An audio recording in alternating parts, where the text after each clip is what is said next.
Hello and welcome to episode 6 of our Occult Studies and Ancient Magic class. Today we are discovering tarot and we are covering the Hermit card, Strength and Lust. Thank you, Jorge, for being here. That's right. Excited to learn. Did you say I try?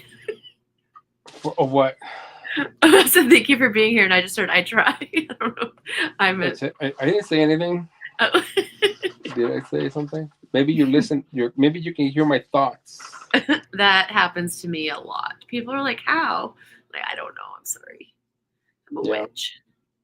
I'm gonna tell you a little funny story. See this Okay. book right here? This is my tarot book.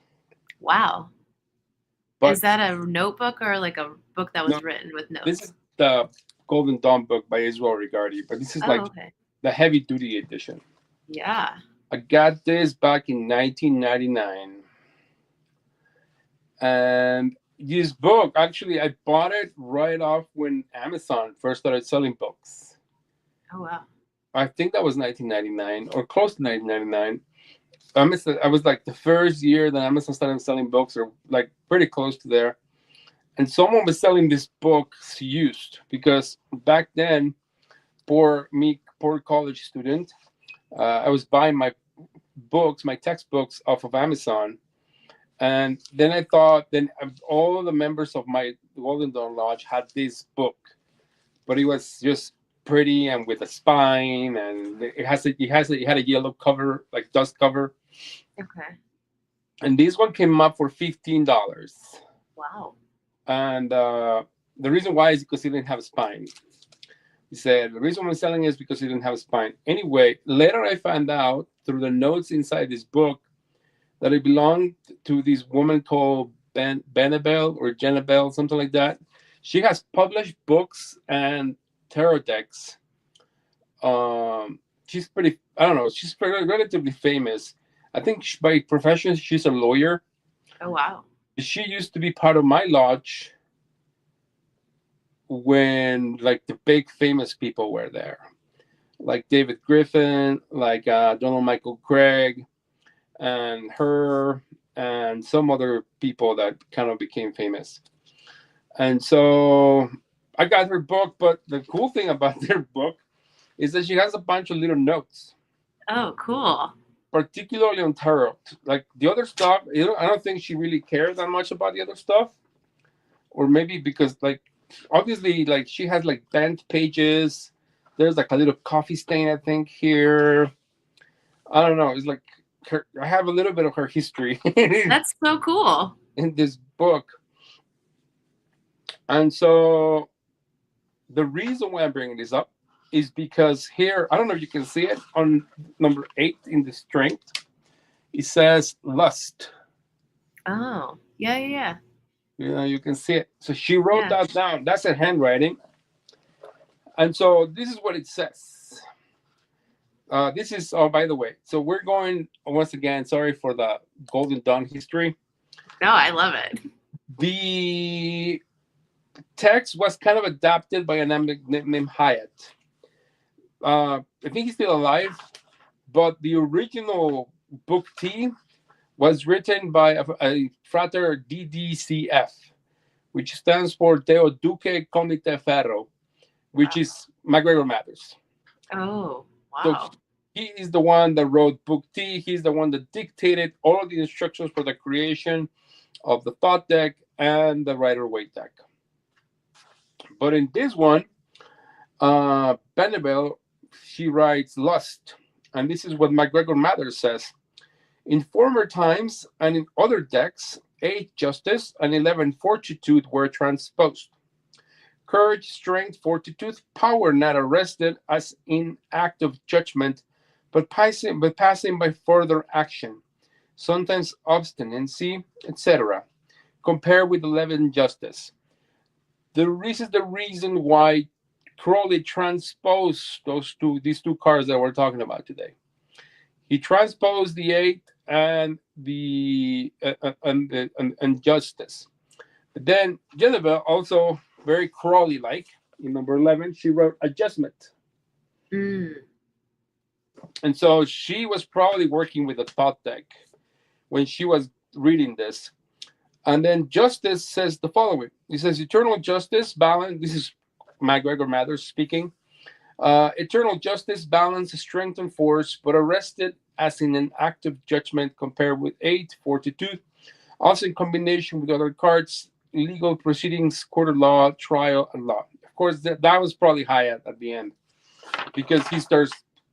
MacGregor Mathers didn't really quite use the tarot cards for divination. It seems like it. It seems like MacGregor Mathers for divination, he actually used the Enochian chess. That was his divinatory system, according to the literature. The literature says that he used to get into chess. Oh, yeah, by the way, Enochian chess is not 1-to-1. Enochian chess can be played with up to 4 players. And so the stories goes that MacGregor Mathers used to play with 3 spirits.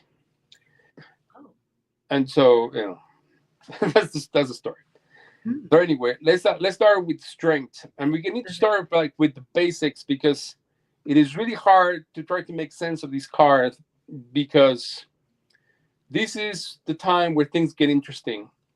This is where initiation from the perspective of the Golden Dawn begins. Actually, do you have the Thoth one? The Thoth one is the lion one. That one's gonna be the most effective, because the Rider-Waite doesn't do it justice.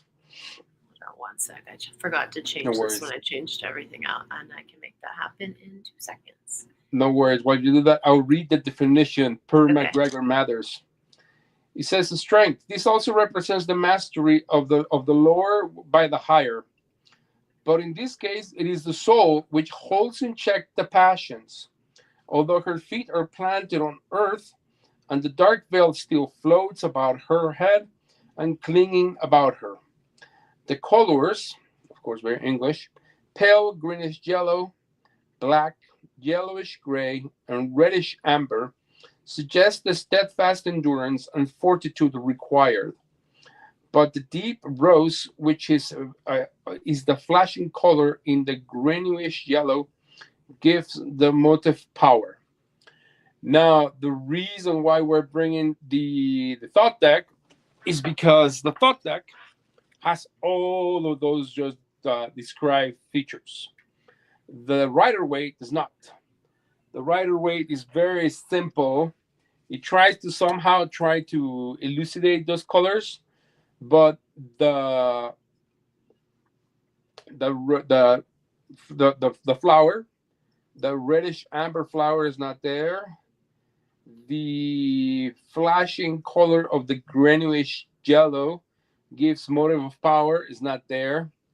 It's actually more like in the ground. So once again, it just reiterates that the Thoth deck is the Golden Dawn deck, because the Thoth deck is the only deck, except for mine. Mine also does a good job of passing along the symbolism of what MacGregor Mathers intended to do.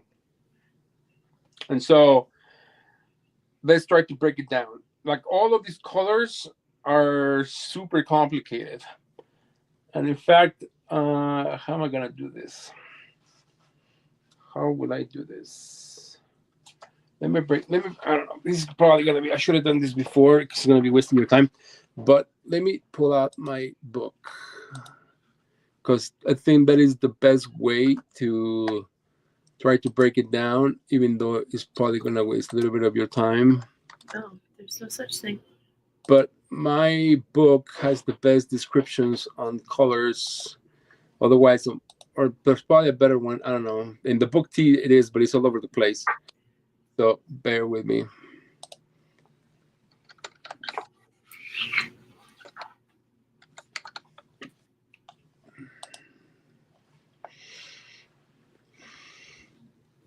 Oh yeah, I'm very close to publishing it, or at least printing some of them. I did print some Hekate books. I sold some at the pagan farmers market. Yeah, I was going to ask you, how did that go? There were not that many people, but there were 2 people that bought my book, and they seem honestly interested. in the Okay. description of the book, and so you sell the book, so Cool. you're not gonna hear from them. But Yeah. I think that they're gonna like it, which is Cool. why I wrote it. Well, I wrote it because it wasn't that it was like a mental exercise for me, but it would be nice if people like it. Yeah. I want to I mean, see it. I'm selling like personal copies. I'm not going to a publisher or anything, so I'm not obviously not doing it for money. Right. And honestly, You know, sometimes that's a scam too. yeah. Well, I'm not doing it for money, but I'm printing my own books. I mean, I print them and I bind them myself. You do? Yeah. That's cool. Oh man, I Right. just hired that out when I did mine. Yeah, I don't want to do that.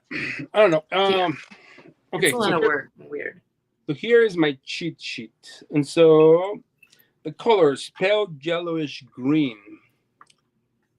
Pale yellowish and green is Libra, That makes and, sense.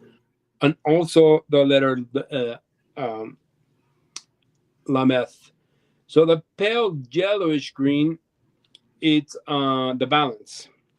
And so the reason why I have to bring this up is because the descriptions of, it seems like Hyatt adapted them, where it says courage, strength, fortitude. No, then the act of judgment.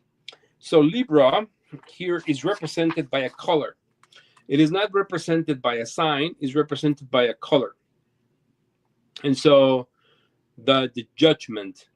And in the Thoth deck, we can see how the lion is not made up of like one head, but is made up of multiple heads.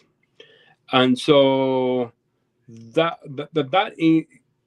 gives me the hint that the justice that it somehow evoked is in relation to our own selves, many parts of ourselves.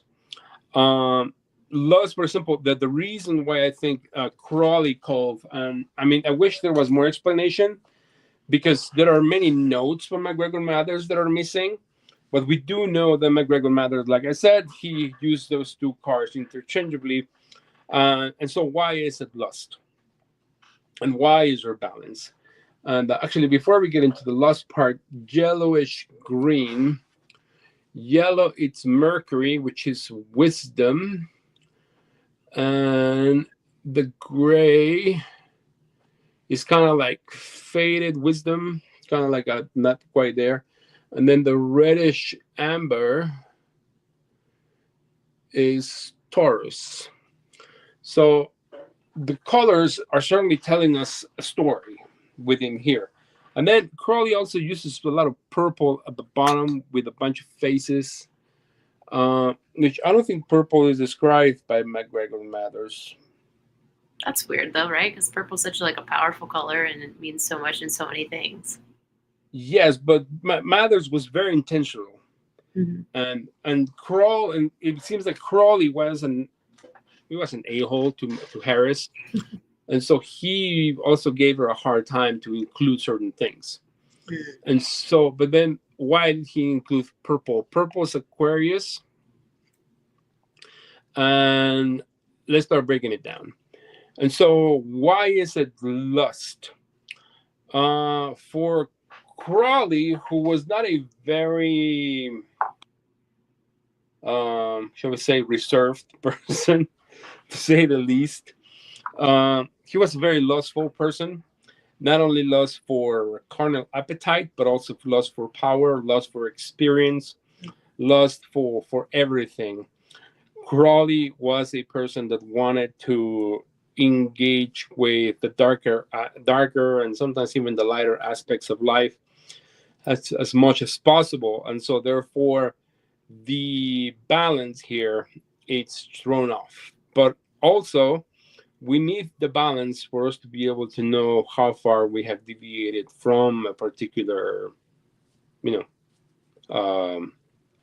starting point. Mm-hmm. And so the purple I think is more of Aquarius is more indicative of what Crowley tried to mean with lust. Uh, the purple, which we said it was Aquarius, is air, is the deacon of air, and so air is that there's no ground, that everything's up on the air, literally, and that whatever comes he'll take. And so at the bottom, for example, there are these little, like there are a few faces. It seems like one of them is dead by the foot of the lion. There's kind of like a praying type of type of picture, and then other figures at the bottom.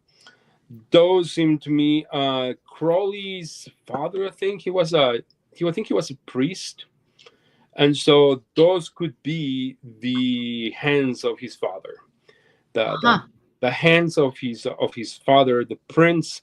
I mean, the priest, and the lion is stepping over them, and so the message here, I think, of Crowley could be that his lust, his airiness, but also his strength and his perception of instability and stability are overpowering his past. So the person at the bottom, I'm not sure who was it that died, but the hands, I think, was certainly his father, and so that was the way he lived his life. He saw himself as the beast.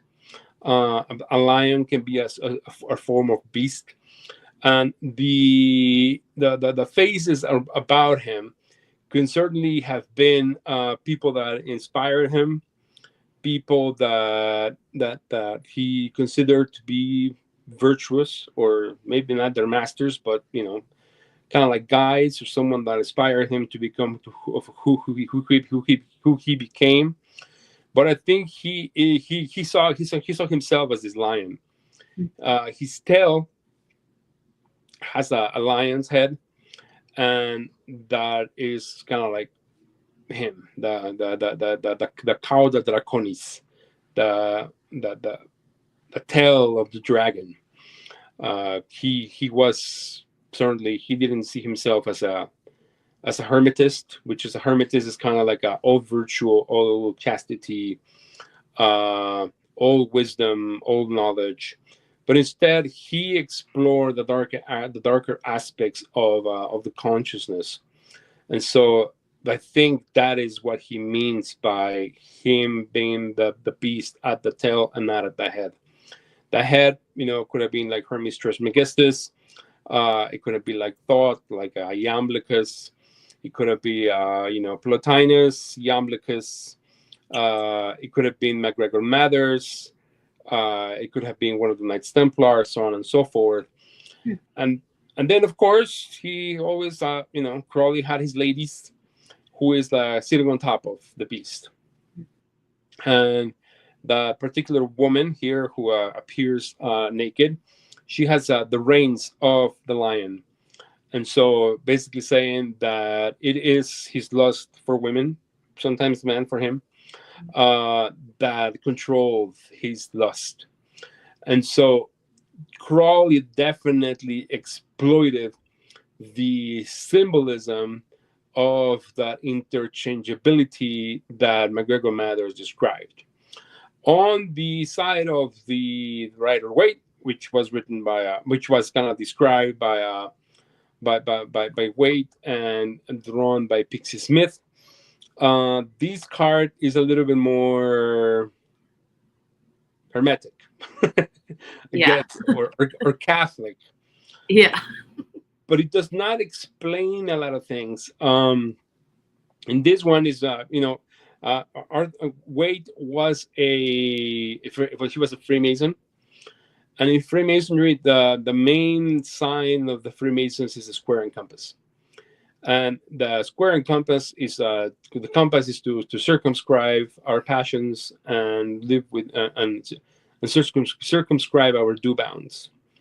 So basically meaning that Freemasons are to be ethical, are to be loyal, and sometimes it says like brothers parked by the square, basically meaning that they're squares. That's where the definition came from. You know, they're just people who would much rather study than go to parties, and you know, who much rather, you know, keep to themselves. And so that is where this type of philosophy of drawing this card came from, obviously. And so you have this core, or this lady who is kind of like petting a lion, is petting the beast, which is that definition that McGregor and Mather say. It said it represents the mastery of the lower by the higher. So basically meaning that consciousness is controlling or mastering the lower impulses, which can be either aggression, or it can be lust, or it can be other things. She has her feet on the ground, and so that means that she has the stability to be cemented in her beliefs, in who she is. And on top of her head, she has the sign of infinity. And the sign of infinity is it's kind of like a, you know, that this is what preserves, that it is this virtuousness is what preserves life, and so on and so forth. One last thing I wanted to say about this particular card is that it's ruled, of course, by the sign of Leo, the astrological sign of Leo, and the Kabbalistic letter Thet. And so the sign of Leo being a fiery sign, being a solar sign, like the lion seems to also represent. It has no angels. And so what else can we say about Leo? That's about it, I think.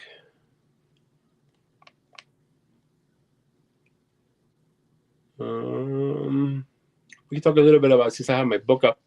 The angel is Raphael. The metal is gold. The stone is chrysolite. The plant or the herb is cinnamon. And the incense is frankincense. My favorite. And so if you want to do some spells, there you have it. Those are the elements that you want to include in your lust spell, or your subduing the passions spell, depending on which card you want to use. Yeah, right. The naughty one or the virtuous one. I like that there's an option if you want it to be. Yeah, I know. I also am like, now that I know that Crowley is a priest's kid, I'm like, okay, I think he makes more sense, because I'm a pastor's kid, so he's basically a PK, and everyone knows what they say about PKs is they're a little wild and a little weird, and they always have to go like too far, and I'm like, I get that. Yeah, makes sense. Yeah, he certainly took it to an extreme, though. Yeah, surely much farther than it should have been, for sure. More farther than you could ever have. Or you could ever will. Maybe he's how we all got a bad name for pastors' kids. I doubt that he's the only one, but I think we all have that reputation. So yeah. I would like to see Led Zeppelin and Black Sabbath write a song about you. They don't have enough pages to write lyrics for me. They would have to just make it lyrical, so to protect the innocent.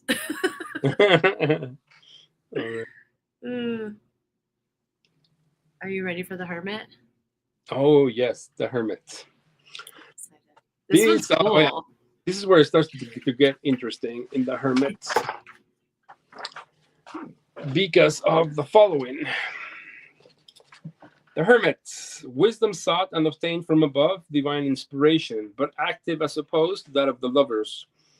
In the mystical titles, this is the Hierophant, and the Magician are the three Magi. And then the long definition is the following. Prudence. These three trumps should be collated and studied them, for they represent the three stages of initiation. The man wrapped in the hood and mantle and carrying a lantern to illuminate the path, and a staff to support his footsteps. He is the eternal seeker, the pilgrim soul. His hood and mantle are the brown of earth, and above him is the night sky, but the delicate yellow greens and bluish greens of spring are about him, and the spring in his heart. Now here the Rider-Waite lets us down again. It's a very simple card. It barely tells you anything. There's no perspective of where he is or what he is. One can only assume that he's standing on top of a mountain, like the BOTA people claim.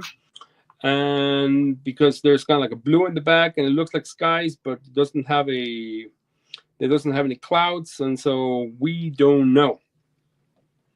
But Lady Harris and Mr. Crawley, of course, they bring in the good. It looks like they did acid for this one. Maybe, I don't know. There were some wild times, girl. Yeah.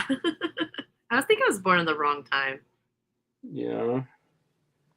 Well, now we have way more knowledge and way better stuff than what they had.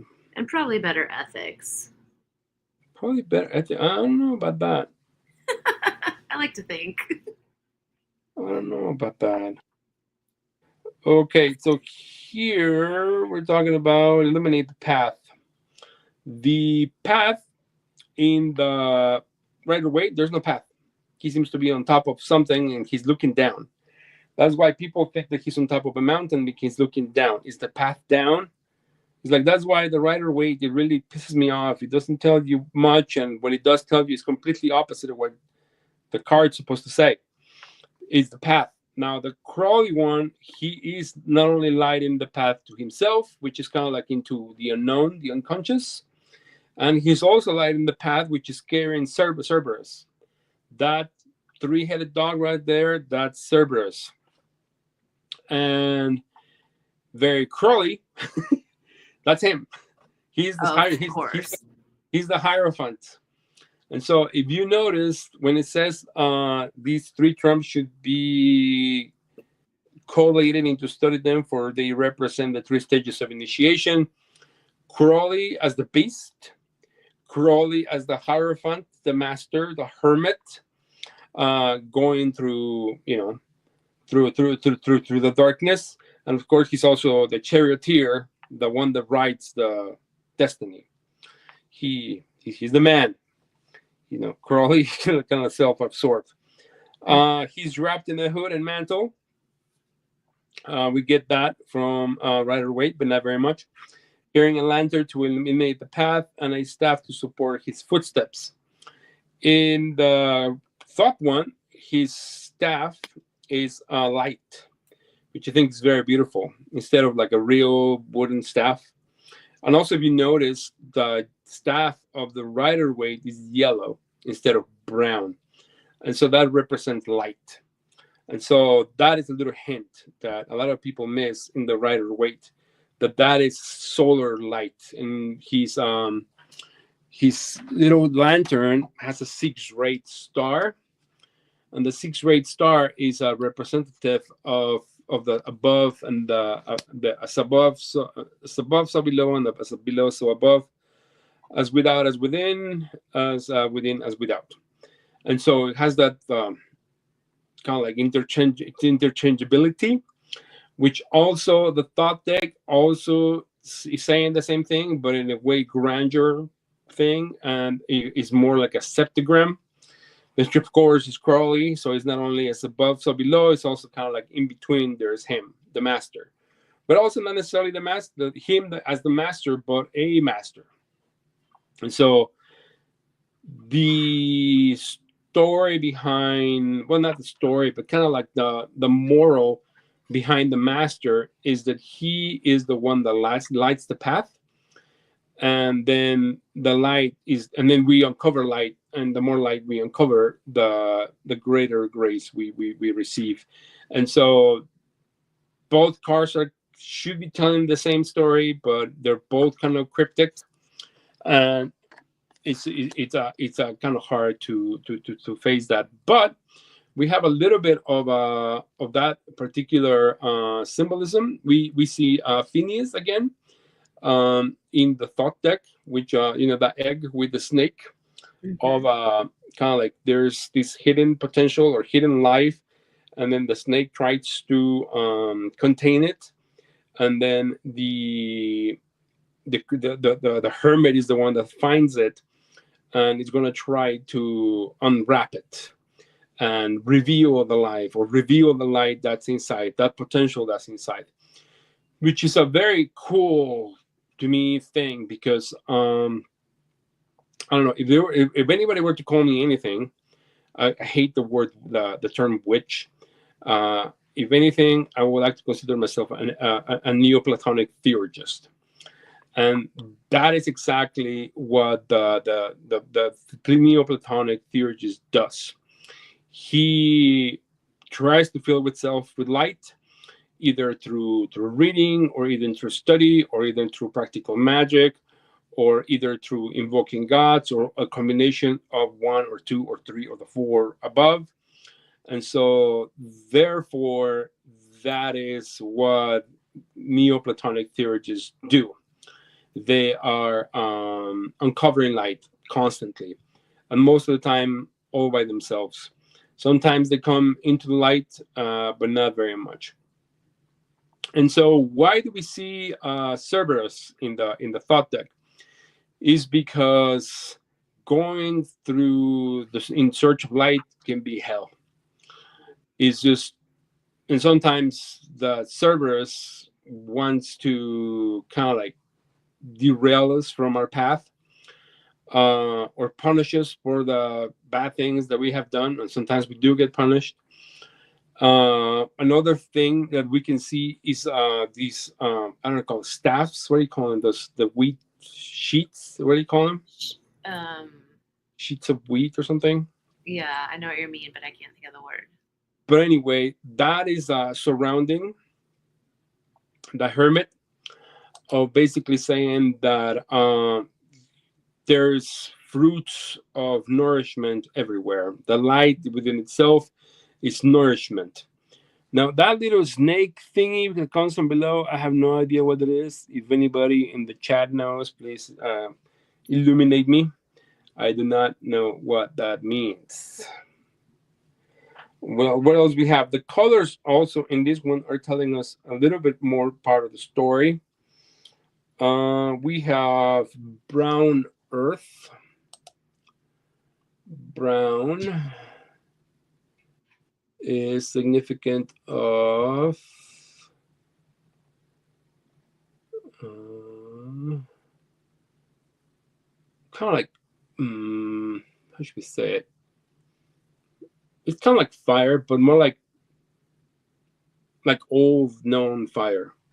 It's kind of like an alchemist fire that it knows where it goes and how does it settle. So it's not like a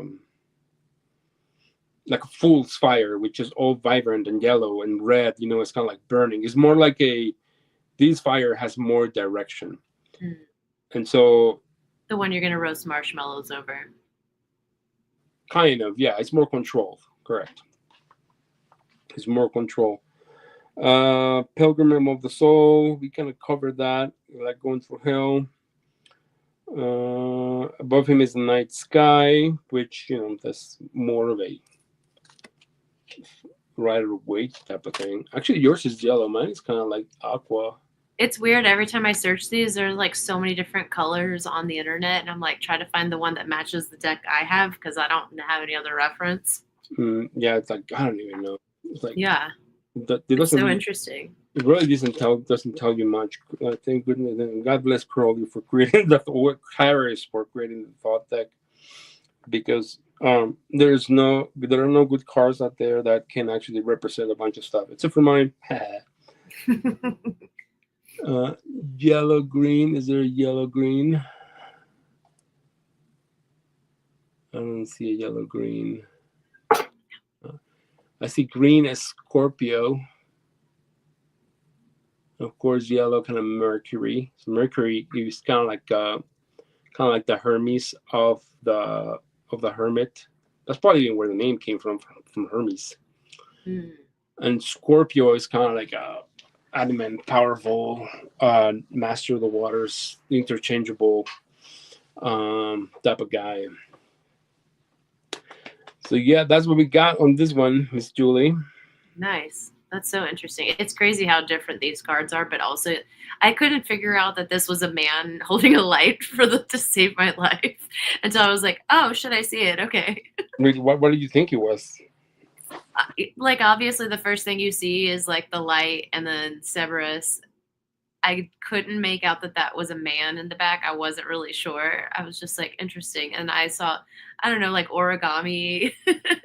I'm just looking at like face value. I didn't really look too deep, obviously. Yeah, that's but kind now of that I see it, I see it. That's a classic image of Diogenes. There are many like pieces of art that picture Diogenes like that, Mm-hmm. kind of like the guide in the dark, the Celator, kind of like the one that shows you the path. Kind of like there are many like art references to the Hermit, which kind of go back to like the classical, paintings of Diogenes from the Renaissance. I wish there was a Roman one. I would love to see a Diogenes from like in Pompeii. Like when I went to Pompeii, it's like I was like so fascinated by how do they depict their gods, because this is so similar to the medieval ones. It looks like even when I went to the Pantheon in Rome, it's like Brunelleschi totally ripped off like whoever designed the Pantheon, and Da Vinci and all those great like Renaissance like painters totally ripped off like the Pompeians. Or, I don't know, Pompeii was probably not out there, but they probably saw some picture in Rome, so that was painted probably before Christ, and they were totally ripping off their technique. So it's like, Michael, Da Vinci, he was the first one to come up with like all these really cool things. Like, no, he didn't. They were there on the walls in Rome, bro. That's and now crazy. we see them in Pompeii. Like 500 years ago when he lived, there was probably more stuff in Rome. There was probably more stuff in other probably Romanesque or Greek cities that he was able to copy things from. So it wasn't like art or architecture just came out of nowhere. There was obviously a lot that they took from the ancients, for sure. Yeah, so interesting. It's also interesting to see like how it varies through like cultures, like the same sorts of things in similar times. You're just like, interesting. Yeah. Well, I don't have any questions on this. Let me exit this. Or on here. So I don't know if you have anything else to add, but both of my pages are completely full. Cool. Yeah, thank you. I think the next one, let me look for reference here, is on June 19th, and that would be, I believe, Wheel of Fortune and Justice. Yeah, that's going to be an interesting one. Yeah, I'm actually super excited. Wheel of Fortune pops up a lot for me. The Wheel of Fortune? Mm-hmm. Oh, that's an interesting one. It is, and every deck is like so unique. Every deck I've seen, I'm like, okay. Yeah, mine looks like a UFO. Oh, I need to see these. Are you ever gonna release them or? I did. I sold a pack on the pagan market. Oh, cool. Yeah, I want to see them. I don't have one with me, but yeah, it's like 5-year-old drawings, but they whatever. Yeah, that's amazing. I love that. I felt that I needed to release it, and it got released some way somehow. Yeah, that's amazing. Yeah, it's something to be proud of for sure. That's right. Well, cool. I will see you then in 20-ish minutes then for Espanol. Cool. Right on. All right. I'll see you soon. Thank you. See you soon. Bye-bye.